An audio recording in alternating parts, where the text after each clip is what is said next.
Selamat datang di channel Semua Pasti Bisa.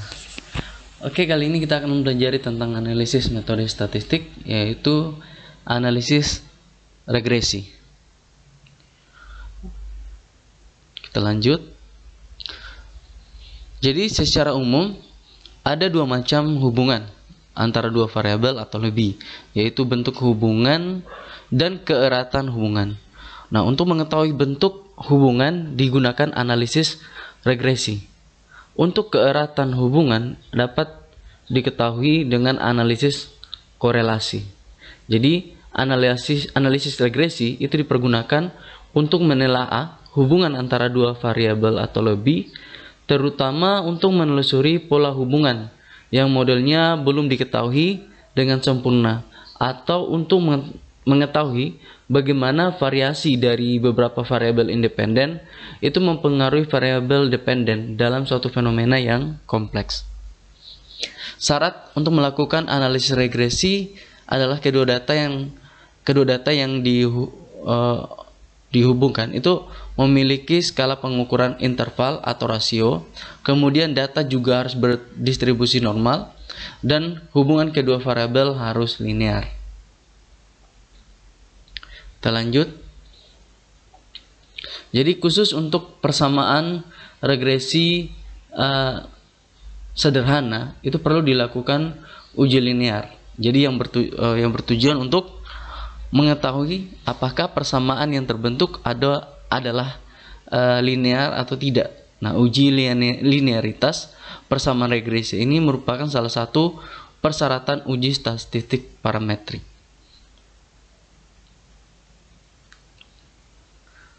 Kemudian regresi ganda. Jadi analisis regresi ganda itu digunakan oleh peneliti bila peneliti bermaksud meramalkan bagaimana keadaan dalam artian naik atau turunnya variabel dependen bila dua atau lebih variabel independen sebagai faktor prediktor itu dimanipulasi, dinaik turunkan nilainya misalnya.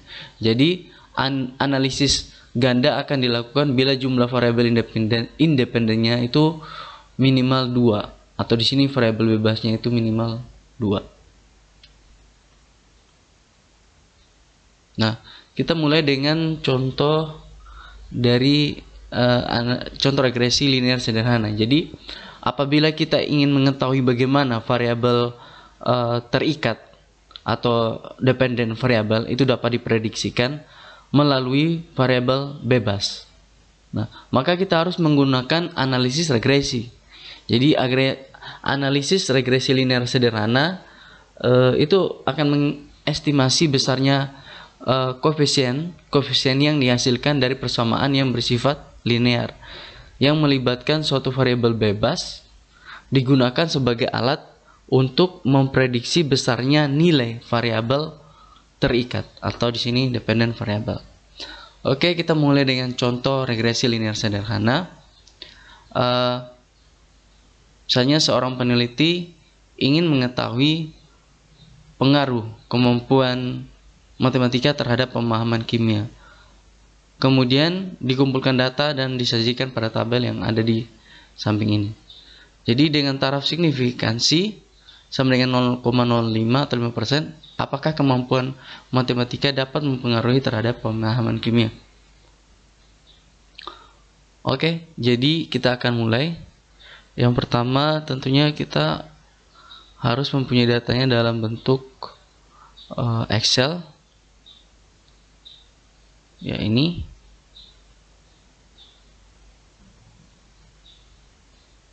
Ya.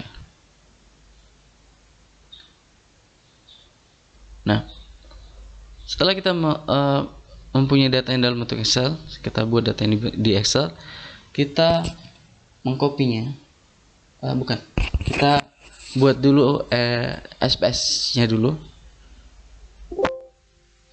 Ntar kita keluar dulu dari SPS yang sebelumnya saya buka.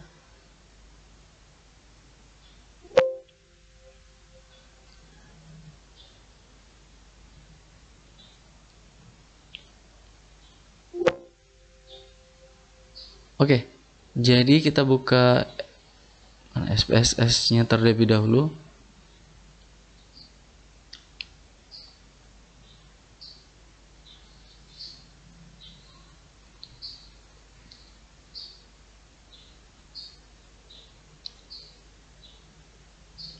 Oke, jadi kita membuat data baru di sini terlebih dahulu.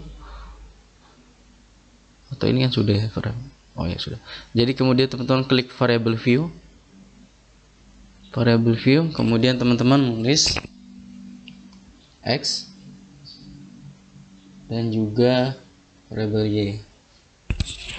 Desimalnya kita nolkan.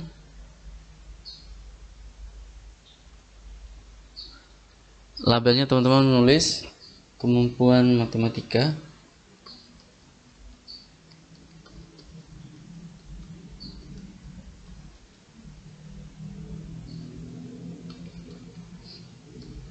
Pemahaman kimia.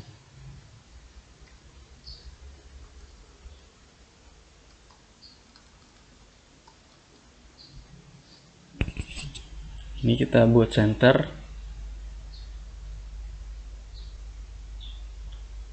Nah, setelah itu kita melihat data view-nya.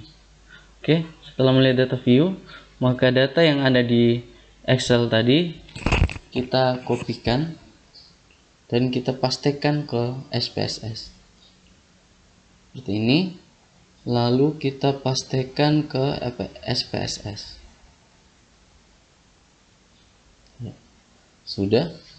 Nah, langkah selanjutnya yang teman-teman lakukan adalah klik analyze, kemudian regression, kemudian teman-teman pilih linear.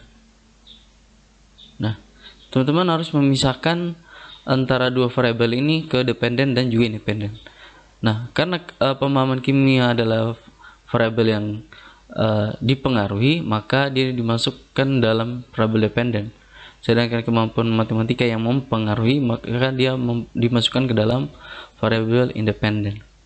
Nah, kemudian teman-teman klik statistik, klik deskriptif, kemudian Durbin-Watson, lalu continue, plots, kita pilih normal, probability plot, continue, lalu oke. Oke, jadi teman-teman kita memperoleh hasilnya seperti ini. Oke, di sini kita telah memperoleh hasilnya dan sekarang kita tinggal menginterpretasi output yang dihasilkan di SPSS untuk mendapatkan kesimpulan. Jadi kita mulai dengan membuka ini jawabannya. Ini kita ya bikin dua.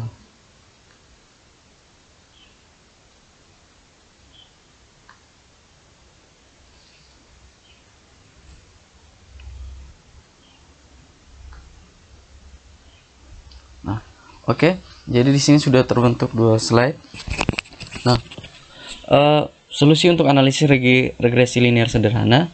Yang pertama adalah kita merumuskan hipotesis. Jadi, misalnya H0 itu tidak ada hubungan antara kemampuan matematika terhadap pemahaman kimia. Sedangkan H-nya adalah ada hubungan antara kemampuan matematika terhadap pemahaman kimia. Kriteria pengujiannya yaitu A. Apabila nilai signifikansi lebih dari 0,05, maka H0 diterima. Sedangkan apabila nilai signifikansinya kurang dari 0,05, maka H0 ditolak. Jadi berikut adalah interpretasi output SPSS yang diperoleh berdasarkan data yang dimasukkan tadi. Ini kita mulai dari bagian paling atas, deskriptif. Nah, ini sama ya 30-30. Nah, pada tabel deskriptif statistik itu memberikan informasi tentang mean, standar deviasi, banyaknya data dari variabel-variabel independen dan juga dependen.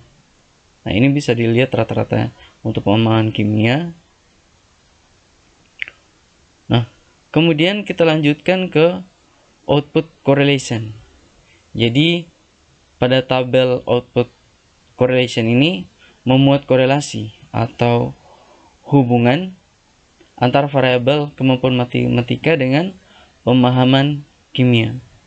Jadi dari tabel tersebut dapat diperoleh besarnya korelasi yaitu 0,918 dengan signifikansi 0,00. Artinya ada yang isi. Karena signifikansinya kurang dari 0,05 maka H0 ditolak, yang berarti HA diterima. Artinya terdapat hubungan yang signifikan antara kemampuan matematika dengan pemahaman kimia. Berdasarkan harga koefisien korelasi yang positif yaitu 0,918, maka arah hubungannya adalah positif. Hal ini menunjukkan bahwa semakin tinggi tingkat kemampuan matematika, maka akan diikuti oleh semakin tinggi pula pemahaman kimia dan sebaliknya. Kemudian pada tabel variabel entered ini menunjukkan variabel yang dimasukkan adalah variabel kemampuan matematika dan tidak ada variabel yang dikeluarkan karena metode yang digunakan adalah metode enter. Nah, kemudian selanjutnya adalah model summary. Jadi pada tabel model summary ini diperoleh nilai R² sebesar 0,843. Jadi R² ini akan menunjukkan kontribusi berapa persen kemampuan matematika ini berpengaruh terhadap pemahaman kimia. Jadi di sini kontribusinya adalah sebesar 84,3%. Jadi R² disebut juga dengan koefisien determinansi, yang berarti 84,3% variabel pemahaman kimia itu dipengaruhi atau dijelaskan oleh variabel kemampuan matematika. Sisanya 15,7% oleh variabel lainnya. Nah, kita lanjutkan ke ANOVA. Ini adalah merupakan uji F. Nah, untuk uji regresi linear sederhana, output ini tidak diperhitungkan karena tabel tersebut diperlukan hanya untuk analisis regresi ganda yang memiliki variabel bebas lebih dari 1. Oke, kita lanjut. Nah, ini merupakan tabel uji T. Jadi inilah jika teman-teman ingin langsung mengetahui signifikansinya untuk analisis regresi sederhana, langsung bisa lihat pada tabel ini, tabel uji T. Jadi output ini merupakan hasil yang dinanti-nantikan untuk mengetahui apakah adakah pengaruh atau tidak. Jadi dengan membandingkan taraf signifikansi dengan galatnya, maka dapat dilakukan pengujian hipotesis. Jadi untuk uji T ini bukan hanya dapat dilihat dengan membandingkan taraf signifikansi, tapi juga bisa membandingkan antara T hitung dan juga T tabel.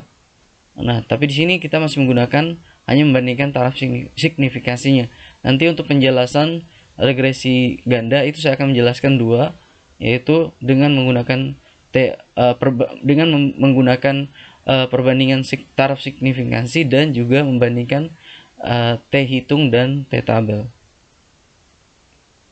Jadi berdasarkan tabel di atas terbukti signifikan karena signifikansinya lebih kecil dari 0,05.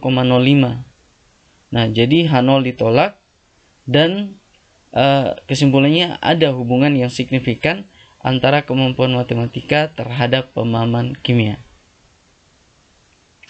Keputusannya yaitu pada kasus ini terlihat bahwa signifikansi 0,00, karena signifikansi kurang dari 0,05 maka H0 ditolak, berarti HA diterima. Artinya ada hubungan yang signifikan antara kemampuan matematika terhadap pemahaman kimia. Dan pengambilan kesimpulan yang pertama adalah ada hubungan yang signifikan antara kemampuan matematika terhadap pemahaman kimia. Yang kedua adalah terdapat 84,3% variabel pemahaman kimia itu dipengaruhi atau dijelaskan oleh variabel kemampuan matematika. Sisanya 15,7% dipengaruhi oleh variabel lainnya. Berdasarkan pada besarnya pengaruh variabel kemampuan matematika terhadap pemahaman kimia, menegaskan bahwa faktor kemampuan matematika masih cukup kuat untuk memprediksi pemahaman kimia. Sedangkan faktor-faktor lain mungkin juga dapat memprediksi pemahaman kimia, seperti mungkin motivasi belajar, pengetahuan awal, dan faktor-faktor eksternal lainnya.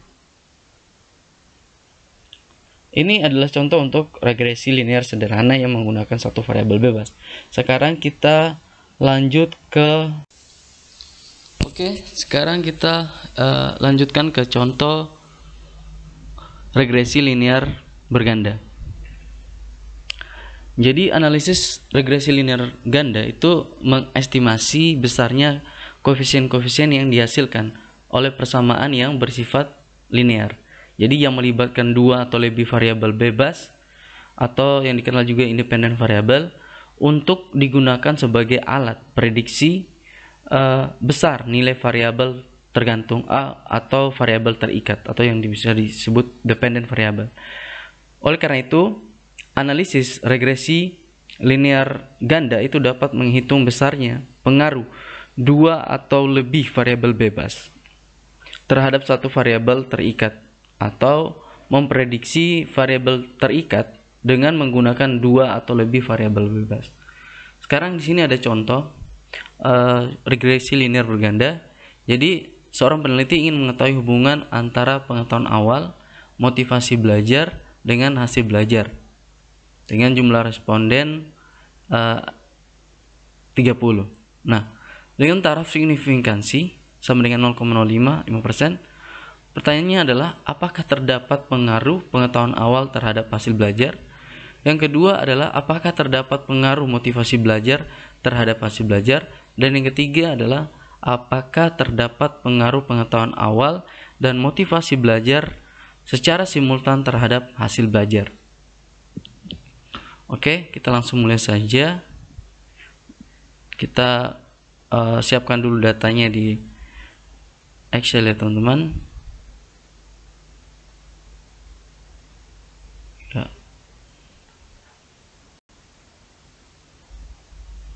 Ya, setelah datanya teman-teman siapkan, kemudian kita membuka data baru, file new, data. Nah, di sini klik variable view, kita masukkan X1, X2, dan juga Y.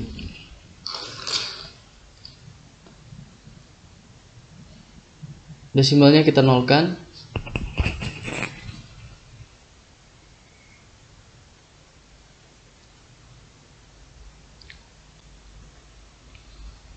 Ini kita buat center.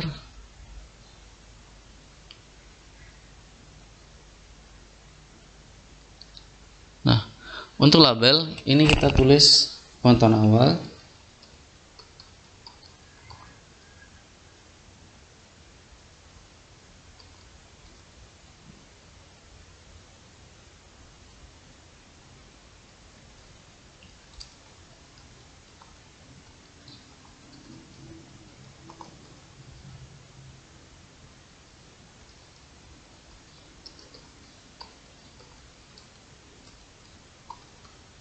Hasil belajar.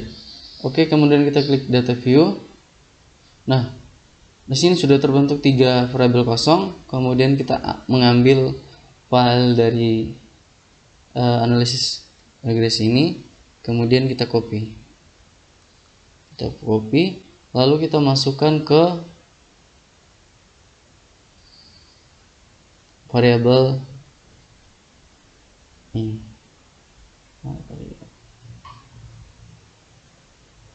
Ya, kita masukkan ke sini.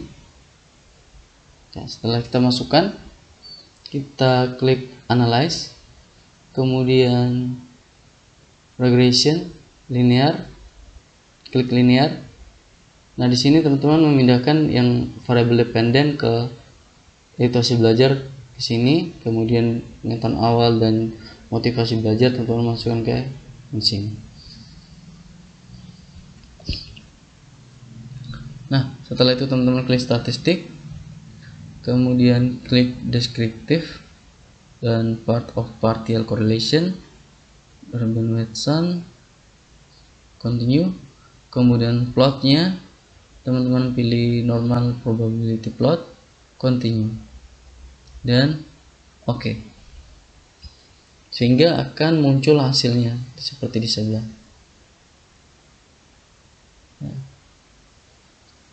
Jadi di sini ada banyak output yang dihasilkan, tapi kita hanya fokus pada dua output, yaitu uji T yang ini dan uji F. Nah, kedua uji ini yang bisa digunakan untuk menganalisis hipotesis pertanyaan yang ada tadi. Jadi kita langsung lihat jawabannya.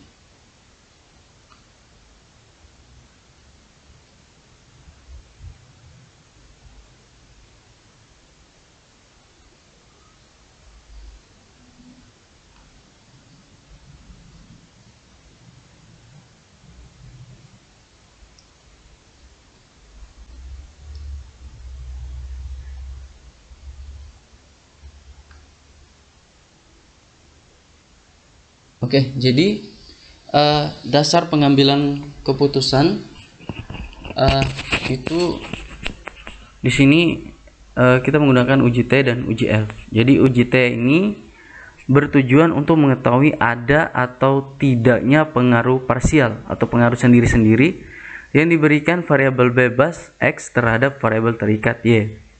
Nah, di sini dasar pengambilan keputusannya yaitu jika nilai signifikansinya kurang dari 0,05 atau T hitung lebih besar dari T tabel, maka terdapat pengaruh variabel X terhadap Y. Jika nilai signifikansinya lebih dari 0,05 atau T hitung kurang dari T tabel, maka tidak terdapat pengaruh variabel X terhadap variabel Y.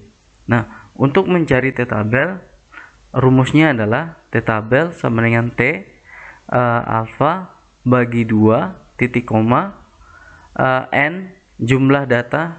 Jadi jumlah data di sini kan ada 30. Lalu kurang K. K ini adalah jumlah variabel bebas. Jadi variabel yang mempengaruhi. Jadi variabel yang mempengaruhi sini ada 2. Jadi 30 dikurang 2, 28. Sedangkan 1 ini adalah tetapan yang ada di sini. Jadi memang rumusnya seperti ini. Sehingga diperoleh T sama dengan 0,025 titik, 27. Nah, setelah ini kita tinggal membuka tabel distribusi nilai T. Kita besarkan.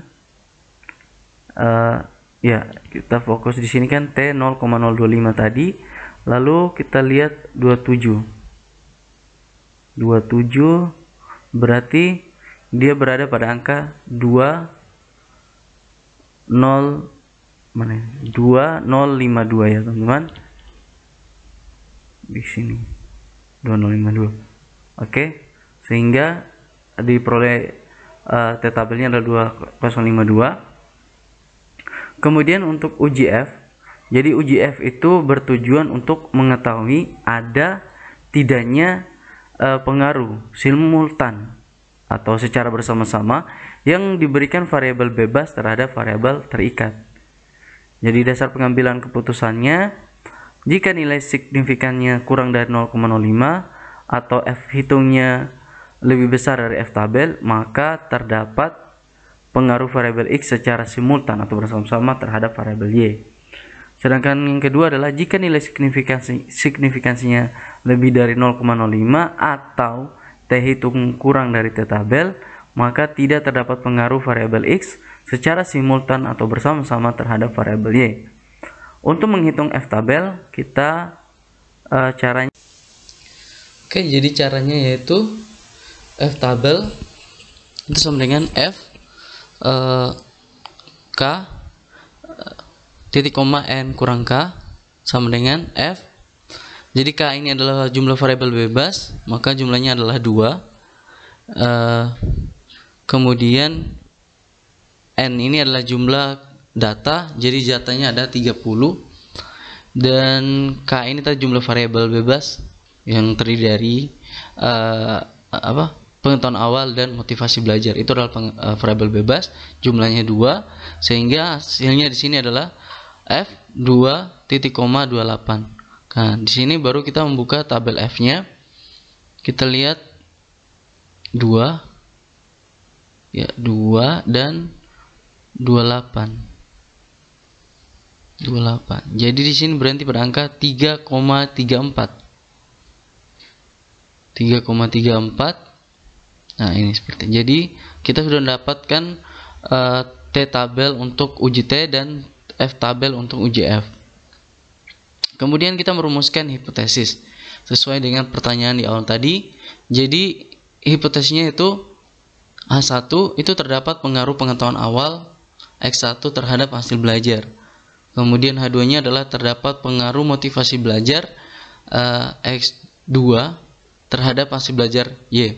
Kemudian H3-nya adalah terdapat pengaruh pengetahuan awal X1 dan motivasi belajar X2 terhadap secara simultan atau bersama-sama terhadap hasil belajar. Oke, sekarang kita interpretasi output SPSS yang telah kita dapatkan di sebelah tadi ini. Nah, untuk uji di sini kan ada berapa hasilnya nih. Jadi kita fokus hanya pada uji T-nya di sini. Uji T dan uji F-nya. Jadi uji T yang ada tulisan koefisiennya ini. Nah, jadi sudah saya copy ke sini.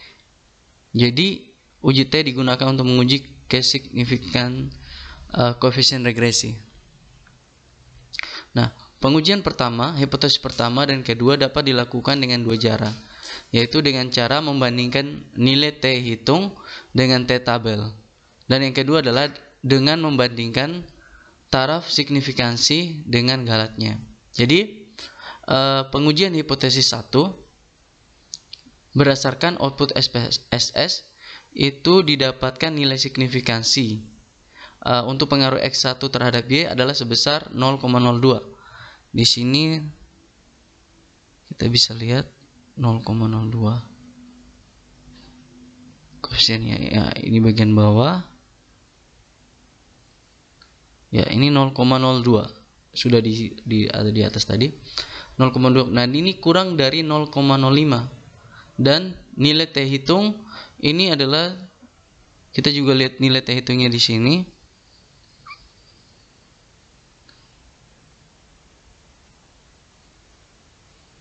Oh, di atas ya.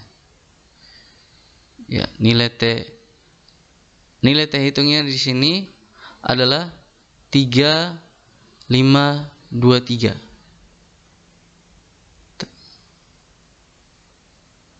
Kita lihat. Nah, di sini kita lihat di koefisien ini agak kurang jelas itu.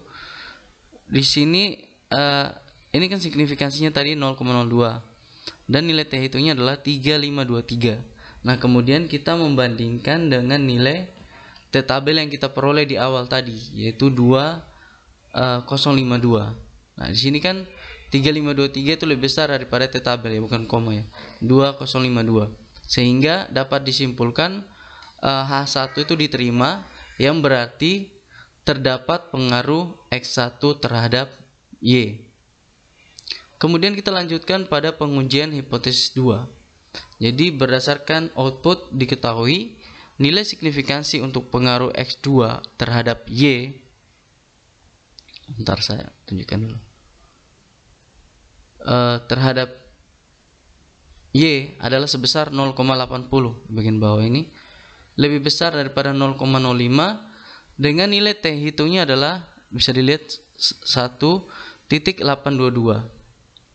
Nah, ini kurang dari T tabel yaitu 2052, sehingga dapat disimpulkan H1 ditolak, yang berarti tidak terdapat pengaruh X1 terhadap Y. Nah, jadi uji hipotesis 1 dan hipotesis 2 telah kita peroleh melalui perbandingan nilai signifikansi dan uji perbandingan antara T tabel dan T hitungnya. Kemudian kita lanjutkan ke uji F. Nah, di sini di sebelahnya ada ANOVA di sini. Jadi ini digunakan untuk pengujian hipotesis ketiga. Untuk melihat apakah ada secara simultan bersama-sama variabel bebas itu berpengaruh terhadap variabel terikat atau variabel Y di sini. Jadi Berdasarkan output di atas diketahui nilai signifikansi untuk pengaruh X1 dan X2 secara simultan atau bersama-sama terhadap Y adalah sebesar 0,00. Berarti ini kan kurang dari 0,05. Dan nilai F hitung di sini adalah 112.372. Ini lebih besar juga dibandingkan F tabel, yaitu 3,34. Nah, sehingga dapat disimpulkan bahwa H3 diterima, yang berarti terdapat pengaruh X1 dan S2 secara simultan terhadap Y. Oke, terakhir kita melihat koefisien determinasi, yaitu untuk melihat presentasi dari variabel bebas itu seberapa besar presentasinya dalam mempengaruhi variabel terikat, atau di sini variabel hasil belajar. Jadi di sini teman-teman bisa lihat dari R-square-nya. Nah, R-square-nya ini yang kemudian dikali 100%. Jadi berdasarkan output di atas diketahui nilai R-square itu sebesar 0,893. Hal ini mengandung arti bahwa pengaruh variabel X dan X2 secara simultan atau bersama-sama terhadap variabel Y adalah sebesar 89,3%. Jadi presentasi atau kontribusinya dari kedua variabel ini adalah sebesar 89,3%. Dan di sini kita sampai pada pengambilan kesimpulan. Jadi pengambilan kesimpulan pertama adalah terdapat hubungan yang signifikan antara variabel pengetahuan awal terhadap hasil belajar, telah ditunjukkan dari hasil signifikansi dari angka yang diperoleh tadi. Kemudian yang kedua adalah tidak terdapat hubungan yang signifikan antara motivasi belajar dan hasil belajar. Dan yang ketiga adalah terdapat pengaruh variabel pengetahuan awal X1 dan motivasi belajar X2 secara simultan atau bersama-sama terhadap hasil belajar. Yang ketiga adalah kontribusinya adalah terdapat 89,3%. Variabel hasil belajar itu dipengaruhi atau dijelaskan oleh variabel pengetahuan awal dan variabel motivasi belajar. Sisanya sebesar 10,7% itu dipengaruhi oleh variabel lainnya. Jadi ini adalah beberapa penjelasan tentang analisis regresi. Jika teman-teman ada pertanyaan, mungkin teman-teman bisa bertanya di kolom komentar. Oke, mungkin itu saja yang saya dapat sampaikan. Sekian dan terima kasih.